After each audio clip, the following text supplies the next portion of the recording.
अब मैं गुरुजी से बात करूं, भगवत गीता में पुनर्जन्म की क्या व्याख्या है गुरुजी? देखिए, गीता में आत्मा का अमृत और पुनर्जन्म का सिद्धांत दिया गया है। भगवत गीता जो महाभारत का एक महत्वपूर्ण हिस्सा है, पुनर्जन्म की अवधारणा को विस्तार से समझाती है। गीता के दूसरे अध्याय में भगवान श्री कृष्ण अर्जुन को समझाते हैं कि आत्मा अमर है और यह कभी नष्ट नहीं होती है।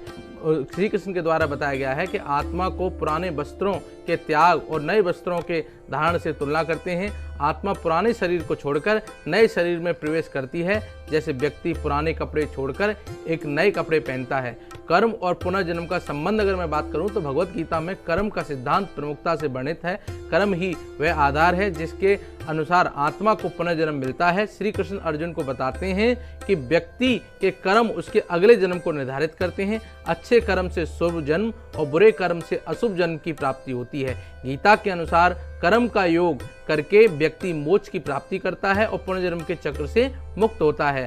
अगर गीता के श्लोक जो पुनर्जन्म की अवधारणा को वर्णन करते हैं तो उसमें कई सारे श्लोक जो हैं वो दिए गए हैं, और जिसका अर्थ मैं आपको दर्शकों को बता दूं। जैसे कई सारे श्लोक दिए गए हैं, पर इसमें बताया गया है कि शरीर के नाश होने पर भी आत्मा का नाश नहीं होता है, यह शाश्वत है और अमर है।